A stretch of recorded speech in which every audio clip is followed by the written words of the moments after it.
Something that I think everyone eventually asks at one point in their life is the question of, does size matter? It's a good question if you think about it. When thinking into it, you have to ask, is this too much to handle? Will this take up a lot of time? And does it fit? When I play video games, this is something that definitely comes in my thought process when I decide what game I want to play next. I work a full-time job and have other hobbies and responsibilities that I have to deal with. However, in my free time, I enjoy playing a nice video game or two. When I do, though, I like to factor in how long is this game, and will it take a lot of time to eventually finish. That's what today's video is about. See, video games are super interesting to me. A lot like TV shows and movies, people are very picky on the runtime, for example, of a piece of media that they're interested in. People often critique Avatar for it being a long movie that's also just kind of boring, but a lot of people I know shit on it for the runtime and frankly don't have the time to sit down and watch a 3-hour movie.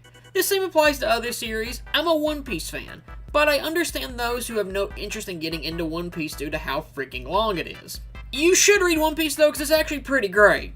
The main thing I want to tie this into though is with video games, as it's something I find quite interesting and something I've been asking myself a lot recently. You get your worth out of video games, and as video games as an industry continues to grow, more video games will have more work put into them, thus developers feel required to put more and more content to make it more appealing to the customer. This, in my opinion, is a good and bad thing. Obviously, crunch time happens, which shouldn't happen because it's hard on developers, and I'd rather have something shorter if it means devs are being treated the way they should. But it also makes games feel longer than it needs to, and potentially can drag a bit. There's also the opposite, where video games with tons of content have so much stuff packed into them that it's kind of hard to put it down, and you just want to keep playing. Something akin to like a Minecraft. An MMO, though, is a better example, because it's kind of interesting because tons of people will pick these up, and you can play MMOs for months to years. I personally can't get into MMOs because I just don't have the time for them, and I want to play other games. That's where I'm kind of torn with this, admittedly. I do like long games, but huge games can be kind of intimidating. For example, let's take RPGs. RPGs are already big games. They, take something like Persona 5. Persona 5 is a great game, which I admittedly need to finish, but it's really long, and I think that can definitely deter some people who don't want to sink that time into it. Also, new games come out, and you might get interested in something new and just think, I want to play this and not play, for example, Persona 5 right now. It's why I think RPGs like Pokemon are so popular. Pokemon games typically range anywhere from 25 to 35 hours, but they're a lot more accessible due to how they play, difficulty level of course, but you can blast through them quickly and move on. It really just depends on what you prefer. The same could apply to the Final Fantasy series. Take for example the Final Fantasy VII Remake. It's a good 30 to 40 hour action RPG that you can blow through quite quickly, or explore all the side content like the summon battles and do some side quests. That length I think can freak people out, which is why stuff like Mario is so popular. Mario games are really easy to pick up and play, while also being fun for all age groups. However, there's a big reason why 2D Mario is often more remembered by casual gamers than a 3D Mario, and a big point of that is that 2D Mario is shorter and not as thought-provoking as something like 3D Mario. 3D Mario games have bigger worlds, more movement taken into account, and are longer than their 2D sister. The 2D games are short, you just run to the right, beat Bowser, and boom, you're done. The 3D games are a lot more to think about with bigger worlds, again, more movement options, and they have more content, really, that you have to take care of if you're interested in that. I think that can be somewhat intimidating to the more casual gamer, which is why they lean more toward the shorter experiences. It's why something like Wii Sports was so popular. The same thought can apply to open world games, though. Open world games are such a big thing now, and it feels like every series now is getting a piece of the open world pie. I love Sonic Frontiers. It's a pretty fun game, and I had a lot of fun playing it. Besides that awful final boss, of course, but that's a story for another day. Sonic Frontiers is fun, but it's not something I want to sit down and play multiple times due to the length, and I just find open world games harder to replay due to the exploration, because when I play open world games, I want to explore everything, and it eats up a lot of my time. It's why I would gravitate more to something like a Sonic Mania. It's a very short game that's not hard to complete, and you can get everything you want. Again, it's just a preference. And that's not me being harsh to open world games. I really like Ghost of Tsushima. That game has a huge world with tons and tons and tons of stuff to do. I remember when I first played the game, I was kind of taken aback by how big the world was, and I thought, do I want to dedicate all of this time solely to Ghost of Tsushima? I didn't 100% it or anything, but I did spend a lot of time and I played it until I was satisfied with my playthrough. That's just kinda how I am with open world games. I'll never 100% one because I just don't have the interest, but I do respect how much work is put into all the content that's put into those games. Especially something like a Spider-Man game.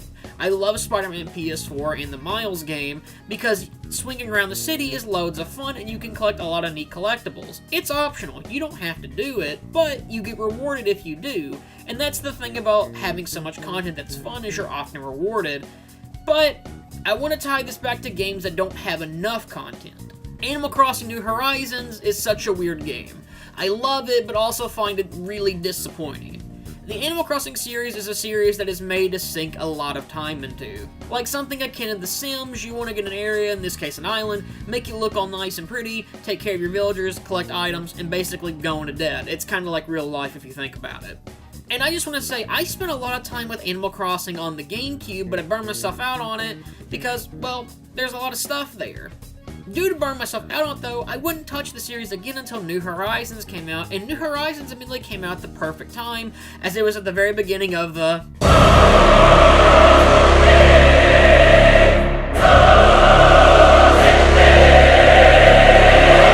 So we had plenty of time to play New Horizons when it came out due to being locked inside, and it was tons of fun to play when it came out, and I played it very late in the night, almost every night for a while.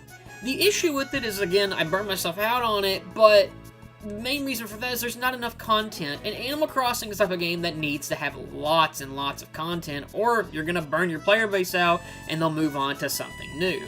I don't play the game, but it's why something like Fortnite is so popular. It's a huge game with new characters always being updated, so it gives you a reason to come back and get more of those juicy V-Bucks. I think it truly depends on what you're looking for in a game.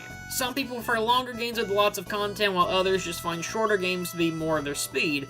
I definitely prefer a solid mix. I like games with lots of content, as the more games start to go up in price, the more I want it to be worth that money. However, that's also one thing I think indie games really do well with nowadays.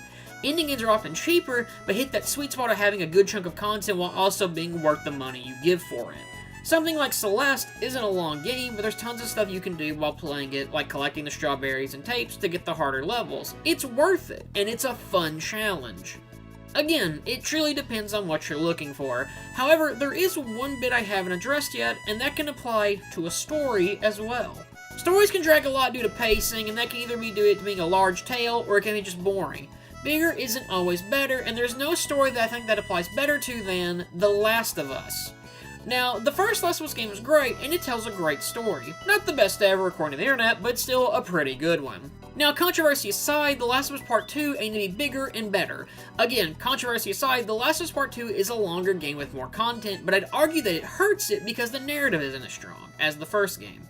It being longer makes it feel like it drags more, and eventually, I just got bored. Spoiler for those who care, in The Last of Us Part 2 you play as two characters, those being Ellie and Abby, and I feel the game drags a lot in the Abby half because 1, I don't like Abby, and 2, because I find a lot of her story elements don't add a lot to the plot. I'm not going to dive into spoilers with that, I'll do it eventually when I cover The Last of Us Part 2, but it's something I wanted to bring up. Again though, this is something that is different for everyone as people have differing opinions on the size of their games that they like. I like a happy medium. Games like Xenoblade intimidated me because when I learned about how long that game was, I was like, do I really have the time to dedicate to this game? And nothing against Xenoblade Chronicles. It is a fantastic game. I just lack the free time I used to have compared to when I was in high school. I used to dedicate summers just to playing RPGs, and those summers were ones I'll never forget. I'd do about everything in my power I could do in the game, but as I get older, it's just harder to sit down and dedicate that time to it. It's why I really kind of like the Switch a lot due to it being portable, even though that's a very soy boy take, but I can play it while I'm traveling or when I'm just kind of chilling or whatever. I don't have to immediately go get the PS4 plugged up. It's just easier. And again, that doesn't mean I hate long games, not at all. As I've gotten older, I've branched out a lot more and my tastes have changed, and I've touched new series I never touched as a kid. I got into the Resident Evil series, which isn't known for being a long game series at all, but man, they're a blast to play and run through.